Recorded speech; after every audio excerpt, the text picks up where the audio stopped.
नमस्कार. मौजे ज्योतिबाची वाडी जवळगाव नंबर 2 तालुका बार्शी जिल्हा सोलापूर या ठिकाणची जी आज सकाळी 15 ऑगस्ट निमित्त आपण ग्रामसभा घेणार होतो आणि ती ग्रामसभा आपल्याला लाईव्ह ह्याच्यासाठी घ्यायची होती की जवळगाव ज्योतिबाची वाडी या ठिकाणी जो भ्रष्ट कारभार झालेला आहे हा भ्रष्ट कारभार गावातील प्रत्येक नागरिकापर्यंत पोहोचण्यासाठीच आणि पोहोचवण्यासाठीच ही ग्रामसभा आपल्याला लाईव्ह करायची होती. परंतु मागील 1-2 ते 3 दिवसापूर्वीच मी गावचे ग्रामसेवक यांना फोन करून या संदर्भामध्ये चर्चा केली असतात लाईव्ह घेणार म्हटल्यानंतर त्यांनी डायरेक्टली मेडिकल रजा टाकली आणि आजची ग्रामसभा महिना अखेरला घेऊ असं मला बाहेरनं कळालंय. परंतु जरी ग्रामसेवक रजेवर असतील, त्यांची तब्येत ठीक नसेल, तर गावची ग्रामसभा ही गावचे सरपंच येणे घेणं बंधनकारक असतं. परंतु त्यांनी ही आजची ग्रामसभा घेतलेली नाही. मी कालच एका व्हिडिओच्या माध्यमातून आपणास सांगितलं होतं की जर का ज्योतिबावाडी ग्रामपंचायत मध्ये यांनी जर कुठला भ्रष्ट कारभार केलेला नसेल तर आजची ग्रामसभा हे नक्की घेतील. परंतु आज त्यांनी जाणून बुजून ग्रामसभा घेतलेली नाही. याचा अर्थ स्पष्ट झालेला आहे की मौजे ज्योतिबाची वाडी जवळगाव नंबर 2 येथील ग्रामपंचायतीमध्ये बराच बोगस कारभार झालेला आहे. बऱ्याच कामाची बोगस बिलं उचललेली आहेत आणि त्याच्या आज मी सगळे पुरावे ग्रामस्थासमोर ग्रामपंचायत समोर मी ठेवणार होतो की आतापर्यंत गावाला आलेला निधी किती, तो निधी यांनी कुठल्या कुठल्या कामाला वापरलेला आहे आणि त्याची बोगस बिलं कशी उचलली आहेत या संदर्भामध्येच आजची आपल्याला ग्रामसभा लावी घ्यायची होती. परंतु त्यांनी ते ग्रामसभा कॅन्सल केली आहे. आज महत्त्वाचा विषय, मी मागील 8-10 महिन्यापासून मौजे ज्योतिबाची वाडी या हद्दीमध्ये जे ग्रामपंचायतने गाळे बांधलेले आहेत या गाळ्यांचा निलाव मागील बऱ्याच वर्षापासून संपलेला आहे. ज्या टायमाला गाळ्यांचा निलाव संपतो त्या टायमाला तसं लेखी त्यांना गट विकास अधिकारी असतील किंवा BDO असतील यांना ग्रामसेवक यांनी कळवायचं असते की बाबा गावातला जो गाळ्या असतील किंवा ग्रामपंचायत हद्दीमध्ये जे उत्पन्नाचे सोर्स असतील या संदर्भामध्ये जे काय उत्पन्न येत असेल त्या संदर्भामध्ये ग्रामसेवक व सरपंच यांनी लेखी पत्र BDO साहेबांना देऊन त्यांच्याकडनं पुढील निलावाची तारीख घ्यायची असते. परंतु यामध्ये असं उघड झालेलं आहे की मागील बऱ्याच वर्षापासून ग्रामपंचायत हद्दीतील गाळे असतील त्या गाळ्यांचं जे काय डिपॉझिट असेल किंवा जे काय लोकांना तिथं जे काय भाड्याने ज्या युवकांनी किंवा ज्या लोकांनी ती गाळे भाड्याने घेतलेले आहेत त्यांचं जे काय भाडे येत आहे हे सर्व भाडे ग्रामपंचायतचे ग्रामसेवक, चालू सरपंच व त्यांचे नेते व ग्रामसेवक पासून वरिष्ठ अधिकाऱ्यापर्यंत हे भाडं वाटप करून घेतलं जातंय. जर का तुम्ही मागील बऱ्याच वर्षापासून मला काल एक पत्र तुम्ही दिले की या गाळ्यांचा निलाव बऱ्याच वर्षापूर्वी संपलेला आहे आणि गाळे गळतात, मग गाळे गळत आहेत, नादुरुस्त आहेत, तर तुम्ही कुठल्या बेसवरती त्यांना भाड्याने दिलेत याचे पुरावे मला द्या. गाळे तुम्ही भाड्याने दिलेत याचा अर्थ असा आहे की तुम्ही तिथून गावातल्या लोकांकडून तुम्ही भाडे गोळा करताय. मग ते भाडं का तुमच्या खिशामध्ये ठेवताय का? गावच्या विकासासाठी तुम्ही ते गाळे बांधलेत ना, मग गावचा त्यातून काय विकास केला तुम्ही ते आम्हाला दाखवा. याचा अर्थ असा आहे की तुम्ही जाणून बुजून त्या गाळ्याचा निलाव टाळताय की जेणेकरून जे 1000-500 रुपये प्रत्येक गाळेधारकाकडून तुम्ही गोळा करताय ते तुम्ही सरपंच असतील, ग्रामसेवक असतील किंवा तुमचे जे काही नेते मंडळी असतील किंवा जे ग्रामसेवक पासून वरिष्ठ अधिकारी असतील यांच्या खिशामध्ये हे भाडं जातं हे तर उघड आहे. आज तुम्ही मला लिहून दिले की येणाऱ्या महिना अखेरपर्यंत म्हणजे 14 ऑगस्ट ते 14 सप्टेंबर पर्यंत ते गाळे दुरुस्त करू आणि त्या गाळ्यांचा आम्ही निलाव करू. दिलेल्या मुदतीमध्ये जर का आपण त्या गाळ्यांचा निलाव नाही केला तर माझी जी आंदोलनाची तारीख आहे ती 15 ऑगस्ट ते 20 ऑगस्ट आहे. मला पंचायत समितीच्या एका अधिकाऱ्याचा फोन आला की 2 दिवस शासकीय सुट्टी आहेत, 15 ऑगस्ट दुसरे रविवार आहे, आम्ही सोमवार मंगळवारी आपणास लेखी स्वरूपामध्ये देऊ. त्यामुळे मी आजचं आणि उद्याचं जे आंदोलन आहे ते मी 19 किंवा 20 ऑगस्टला कुठं करायचं मी त्या दिवशी ठरवणार आहे. तुम्ही दिलेल्या वेळेमध्ये गाळ्यांची दुरुस्ती करा. दुरुस्ती करून जे सुशिक्षित बेरोजगार युवक असतील किंवा जे छोटे व्यापारी असतील, जे गरजूवंत व्यापारी असतील किंवा जे गरजूवंत मुलं असतील ज्यांच्या हाताला काम नाही, अशा लोकांना तुम्ही गाळ्यांचा निलाव करून ते गाळे उपलब्ध करून द्या. परत एकदा विनंती करतोय. मुद्दा नंबर 2, मी मागील 8 ते 10 महिन्यापूर्वी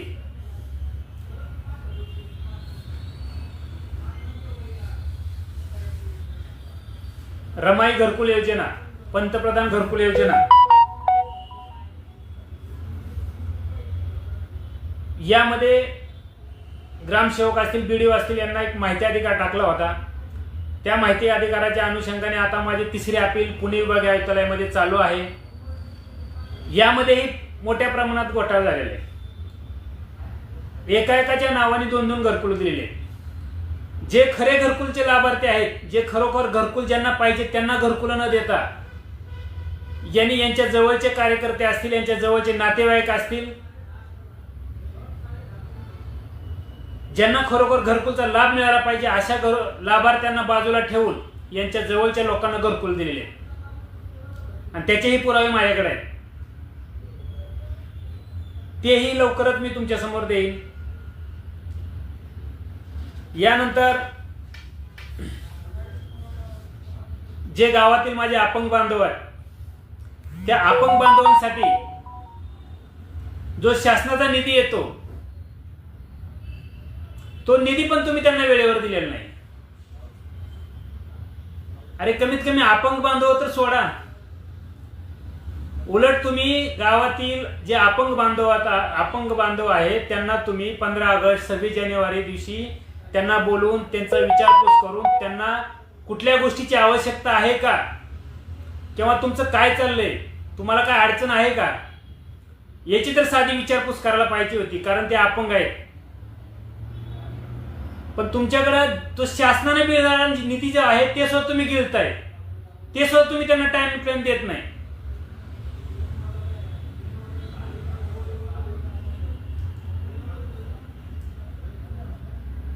तसेच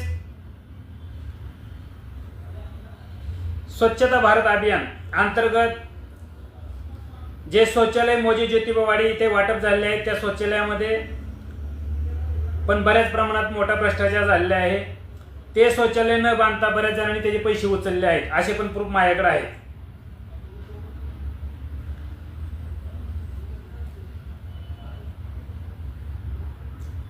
त्यानंतर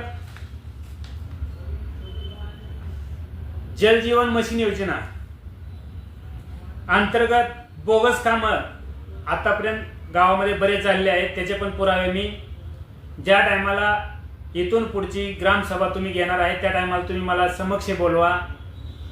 मी स्वतः पुराव्यासकट मी तुम्हाला देण्यास तयार आहे. गावामध्ये अशी चर्चा आहे की बाबा हा जाणून बुजून लोकांना त्रास देतोय, जाणून बुजून तक्रारी करतोय. यामध्ये माझा कुठलाही स्वार्थ नाही.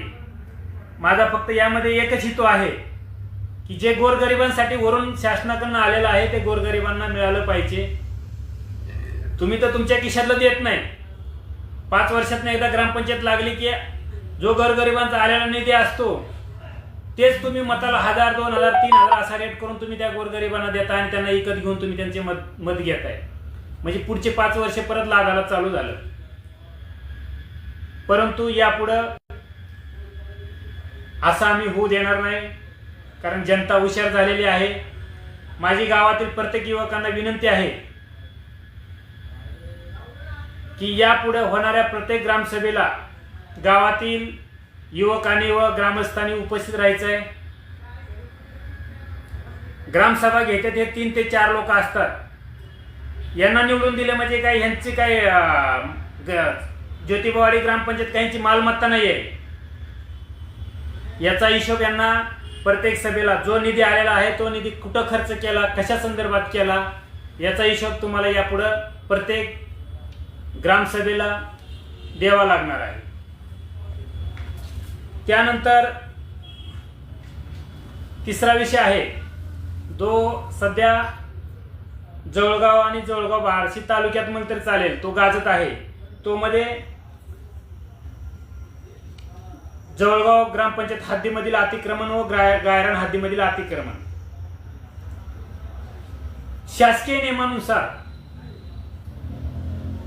जे ग्रामपंचायत हद्दीमधील अतिक्रमण आहे, आज भाजी मंडई गावामध्ये जागा उपलब्ध असताना पण लोकांना रोडवरती भाजी मंडई आठवडी बाजारासाठी बसावं लागतंय. खेळाच्या ग्राउंडसाठी जागा उपलब्ध असून सुद्धा विद्यार्थी असतील किंवा एखाद्या क्रिकेटचा सामना घ्यायचा म्हणलं, कुठला खो खोचा सामना घ्यायचा म्हणलं, कुठलाही सामना घ्यायचा म्हणलं तर ग्राउंड उपलब्ध नाहीये.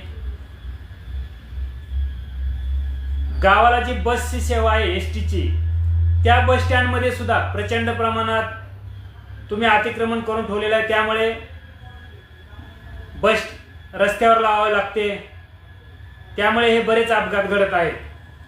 वारंवार आपणास तक्रार दिलेत की अतिक्रमण काढून घ्या. मागील 10 तारखेला मी उजनी धरण या ठिकाणी जलसमाधी आंदोलन घेतलं होतं. त्या टायमाला मला BDO आणि ॲडिशनल कलेक्टर यांनी मला एक लेखी पत्र दिलेलं आहे. त्या मुदतीमध्ये त्यांनी अतिक्रमण काढून घेतो असं मला लेखी स्वरूपात दिलेलं आहे. परंतु आज तागायत या गोष्टीला महिना उलटून गेलेला आहे. ग्रामसेवकांना नोटिसा द्यायचा कालावधी 1 महिन्यासाठीचा आहे. परंतु आतापर्यंत फक्त 20 ते 30% लोकांना त्यांनी नोटिसा दिलेल्या आहेत की जे त्यांच्या विरोध पार्टीतील लोक आहेत यांनाच फक्त नोटिसा पोहोचले. आणि जे त्यांच्या पक्षाचं गटाचं काम करतात किंवा जे त्यांच्या कार्यकाळामध्ये काम ज्या लोकांनी केले अशा लोकांना यांनी जाणून बुजून नोटिसा मागे ठेवल्यात. मी गावामध्ये चौकशी केली असता असं मला कळालं आहे की यामध्ये ज्या लोकांनी अतिक्रमण केलेलं आहे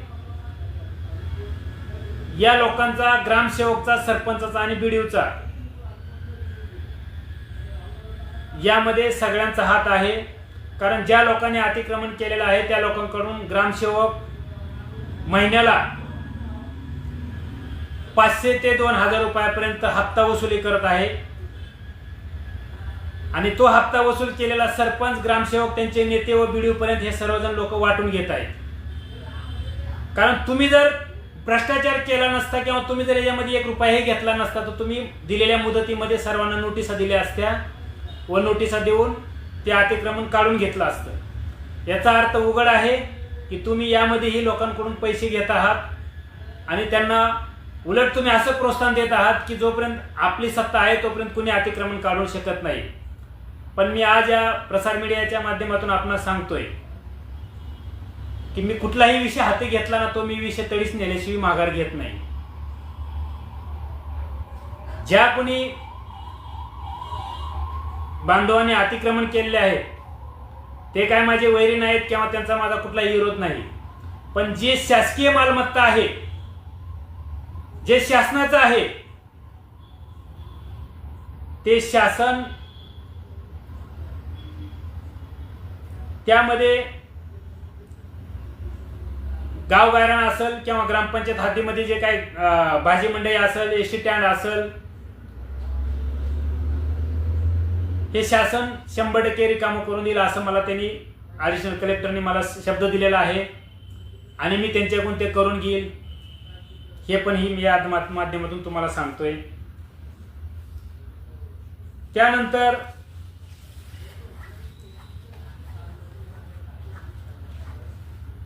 गावाला जो ग्रामसेवक आणि त्याच्या हाताखाली जे काही कर्मचारी आहेत, ग्रामपंचायतचा शिपाई असेल किंवा काय ते डिजिटल प्रिंट काढण्यासाठी कोण 1-2 कर्मचारी असतील, आज यांची पगार कशातनं दिली जाते? ग्रामसेवकच्या खिशातनं दिली जाते का सरपंचाच्या खिशातनं दिली जाते? आज त्या ग्रामपंचायतमध्ये एवढा घोटाळा असून, ग्रामपंचायत लॉसमध्ये असून तुम्ही 3-3, 4-4 कर्मचारी कशासाठी लावलेत? बरं, तुमचे 4 कर्मचारी लावले आहेत, 3 कर्मचारी आहेत तुमच्याकडे, तर मग आतापर्यंत तुम्ही गावामधल्या नोटिसा का पोच केल्या नाहीत? ग्रामसेवकला फोन केला की उद्या देतो, परवा देतो, माझी तब्येत ठीक नाही, हे फक्त तुम्ही कारण दाखवताय. आणि ज्या लोकांना तुम्ही ग्रामपंचायतमध्ये कामाला लावलेलं आहे ते कुठल्या बेसवरती लावले, त्याच्या कुठून पगारी तुम्ही देताय, त्याचा पण हिशोब तुम्ही मला द्यायचा आहे आणि ते मी घेणारच आहे. त्यानंतर गावाचा जो पाणी पुरवठा आहे, त्या पाणी पुरवठ्याच्या विहिरीपाशी एक शेड मारले म्हणून तुम्ही लाखो रुपयाची बिल घेतलेले. किती लोकांना येड्यात काढताय? त्या ग्रामपंचायत जे ग्रामपंचायतचा पाणी पुरवठ्याची जी विहीर आहे, त्या विहिरीपाशी एक पत्रा तर आहे का? आणि तुम्ही त्या पत्र्याच्या शेडच्या नावाखाली लाखो रुपयाची बिलं काढलेत. कुठे आहे ते शेड? कुणाच्या खिशात गेला तो पैसा? त्यानंतर जे जळगाव ग्रामस्थांची जी मशानभूमी आहे, त्या मशानभूमी पाशी जे तुम्ही एक पाण्याची टाकी ठेवलेली आहे की ज्या टायमाला मशानभूमीत गेल्यानंतर ना जे तिथं कोणी ग्रामस्थ जातील त्यांना हातपाय धुण्यासाठी तुम्ही त्या टाकीची व्यवस्था केली. त्याचा जळगाव ग्रामस्थांनी विचार करावा की त्याचा आपल्याला किती उपभोग करता आला. त्या टाकीच्या नावाखाली तुम्ही लाखो रुपयाची बिलं गोळा केलेत, काढलेले आहेत, त्याचे पण पुरावे आमच्याकडे आहेत. अरे कमीत कमी मेलेल्या माणसाच्या मड्यावरचं टोळं तर लोणी तर सोडा खायचं तुम्ही. मेलेला माणूस तरी कमीत कमी जाताना तिथे आल्यावर गेल्यावर तरी कमीत कमी म्हणला पाहिजे की बाबा या गावामधून मी चाललोय, जाता जाता जे कोणाची ग्रामपंचायत आहे त्यांना काहीतरी आशीर्वाद द्यावा. ते पण तुम्ही त्याच्या पण टाळूचं लोणी खाताय. कमीत कमी तिथं गेल्यानंतर हातपाय धुवायला सुद्धा त्या टाकीमध्ये पाणी नसतं. अर्धी टाकी बघितलं, त्या टाकीमध्ये पाण्याच्या ऐवजी कचराच निघलाय. अर्धा इंचाची पाईपलाईन आहे आणि त्या अर्ध्या इंचाच्या पाईपलाईनसाठी तुम्ही लाखो रुपयाची बिलं काढलेत आणि चौकशी केली असता तुम्ही आम्हाला सांगता तो निधी दुसरीकडे वापरला गेलाय. तुम्ही ते वापरणारे कोण? तुम्ही कुठल्या बेसवर तो निधी वापरलाय याची उत्तर आम्हाला तुम्ही द्या. तुम्ही आजची ग्रामसभा लाईव्ह घ्यायला पाहिजे होती. या सगळ्या प्रश्नाचे माझ्याकडे पुरावे आहेत. पुराव्याशिवाय मी कुठली गोष्ट बोलत नाही. त्यानंतर जे तुम्ही आता बंदिस्त गटारी टाकला, त्या बंदिस्त गटारीवरती तुम्ही लाखो रुपयाची बिलं उचललेली आहेत आणि गटारी अशा ठिकाणी टाकलेत की जे यांचे कार्यकर्ते त्यांच्या फक्त घरापाशी यांनी पाईप टाकून ठेवलेले आहेत. तिथून पुढचा बी पॅक आहे, मागचा बी पॅक आहे. नळ्या टाकल्यात ना, त्या नळ्याच्या खाली जो GR आहे त्या GR मध्ये स्पष्ट उल्लेख आहे. जो तुम्ही बंदिस्त गटार केली त्या बंदिस्त गटारीचा तुम्ही पहिल्यांदा खोदई केली पाहिजे. खोदई करून त्याच्या खाली कॉन्क्रीट केलं पाहिजे. त्या कॉन्क्रीटवरती ट्यूब लेवल केली पाहिजे. त्या नळ्याला उतार दिला पाहिजे. त्याच्यावरून कॉन्क्रीट करून प्रत्येक ठिकाणी चेंबर काढले पाहिजे. असं जळगावमध्ये कुठेही काम झालेलं नाही. हे पण बिल तुम्ही बोगस उचललेलं आहे. ते काम तुम्हाला ती नळ्या परत उकरून तुम्हाला करून घेतल्याशिवाय मी गप बसणार नाही. या गोष्टीसाठी जो पाठपुरावा करावा लागेल, ज्या टोकापर्यंत जावं लागेल त्या टोकापर्यंत मी माझी जाण्याची तयारी ठेवलेली आहे. जोपर्यंत गावाला जो निधी आलेला आहे, ज्या कामासाठी निधी आलेला आहे त्या कामासाठी तुम्ही वापरा आणि ते वापरलेले पुरावे द्या.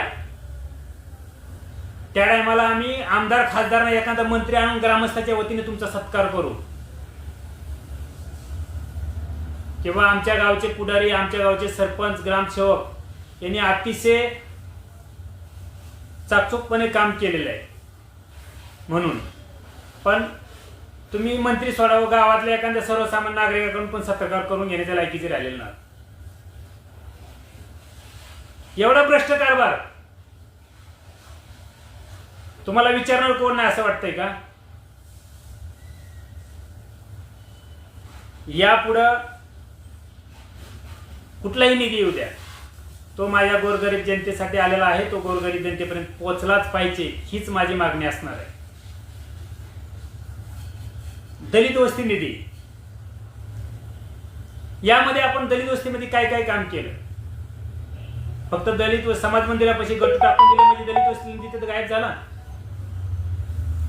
एक पाण्याची टाकी बांधून दिली त्याच्यामध्ये निधी तो गायब झाला? यामध्ये पण तुम्ही लाखो रुपयाचा भ्रष्टाचार केलेला आहे आणि त्याचे पण माझ्याकडे पुरावे आहेत.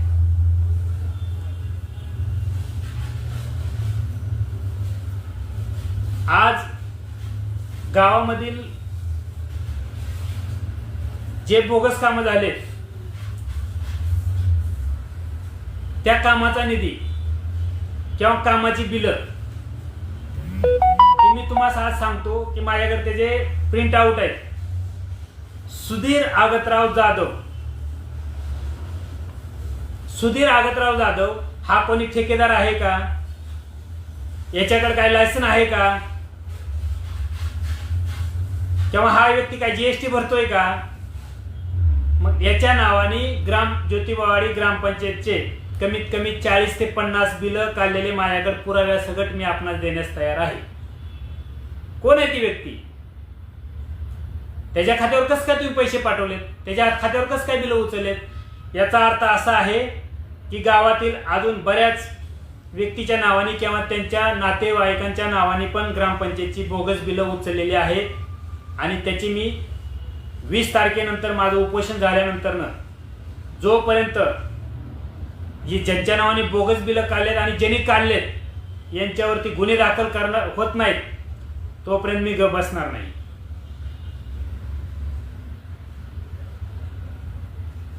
आम्हाला जे स्थानिकचं पोलीस स्टेशन आहे वैराग, इथं जे आता कातबानी साहेब म्हणून आलेत त्यांचं आम्हाला चांगलं सहकार्य लाभलेलं आहे. आज दुपारीच मला SP साहेबांचा फोन आलता, पण मी त्यांना सांगितलेलं आहे की बाबा पंचायत समितीच्या एका अधिकाऱ्यांचा मला फोन आलेला आहे, शासकीय सुट्ट्या आहेत, 2 दिवसानंतर प्रशासनाचं कामकाज चालू झाल्यानंतर आम्ही तुम्हाला लेखी स्वरूपात देऊ, तुम्ही आंदोलन मागं घ्या. मी त्यांच्या विनंतीस मान देऊन मी 2 दिवस माझं आंदोलन स्थगित केलेलं आहे. परंतु 19 किंवा 20 तारखेला माझं या संदर्भात आंदोलन होणार म्हणजे होणार.